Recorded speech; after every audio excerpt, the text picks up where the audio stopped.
अस्सलाम वालेकुम नाज़रीन, कैमरामैन हसन उमरानी सां गॾु मां आहियां सलीम लाल जलबाणी। अभी ॾिसी रहिया आहियो सुजाग न्यूज़ रतोदरो। जीअं त असीं हिन वक़्तु मौजूदु आहियूं रतोदरो बस स्टैंड ते, जिते शहरी अवाम पारां मौला बख्श रोही ऐं अमल्ला ज़हरी जी अॻुवाणीअ में मौलाना अब्दुल हमीद लुंड जी बाज़ियाबीअ लाइ एहतिजाजी मुज़ाहिरो कयो वियो आहे। अचो त सिलसिले में अॻुवाणनि सां ॻाल्हि ॿोल था कयूं त उन्हनि जो छा चयो। इय्याक नअबुदु व इय्याक नस्तईन।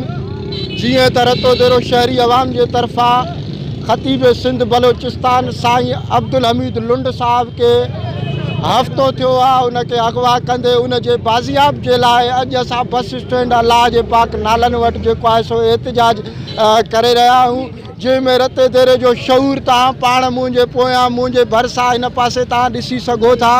असां DIG लाड़काना ऐं SSP शिकारपुर साहब का इहो अपील था कयूं त ख़ुदा अब्दुल हमीद लुंड साहब 80-90 सालनि जो हिकिड़ो ॿुढ़ो बुज़ुर्ग आहे, उनखे शुगर बि आहे, ॿिया बि आहिनि, ऐं जेके बि फ़ौज आहे, अदली आहे, या जेके बि माना पावरफुल इदारा आहिनि, उन्हनि खां असां ॿाहूं ॿधी करे अपील था कयूं त ख़ुदा अब्दुल हमीद लुंड साहब के जल्द का जल्द जेको आहे सो आज़ादु कयो वञे, न त ॿिए सूरत में ईंदड़ जुमे ते रते देरे रतो देरो जेकमबाद यानी कि पूरो डिवीज़न लाड़काणो इंशाअल्लाह जिथे जिथे असांजा दोस्त आहिनि, असां सभिनीनि सां क़ौम परस्तनि सां, सियासी धुरियुनि सां ऐं मज़हबी धुरियुनि सां राब्तो करे इंशाअल्लाह न त पूरे डिवीज़न में असां जेको आहे सो लॉकडाउन हड़ताल कंदासीं। दोस्तनि साईं लुंड साहब के हफ़्तो थी वियो आहे, अगवा करे विया आहिनि।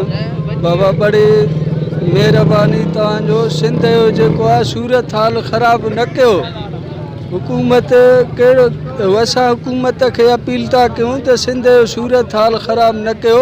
इंसानियत तौर ते बाबा असां सभिनीनि खे हे दादागिरी, हे गुंडागर्दी, हे ज़मानो छो ग़रीब वीचारा परेशान आहिनि, जाथे बि हुजनि केर बि हुजे, इंसानियत तौर ते बाबा सभिनीनि जो मिसाल सलूक कयो। साईं लुंड साहब बुज़ुर्ग माण्हू आहे, बड़ी महिरबानी करे हुकूमत खे असां चऊं था त उनखे आज़ादु कयो।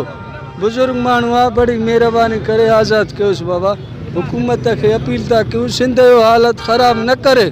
शिकारपुर जे हद में कुझु ॾींहं पहिरियां असांजो मौलाना अब्दुल हमीद लुंड साहब खे अगवा करे विया आहिनि दाड़े लाइ।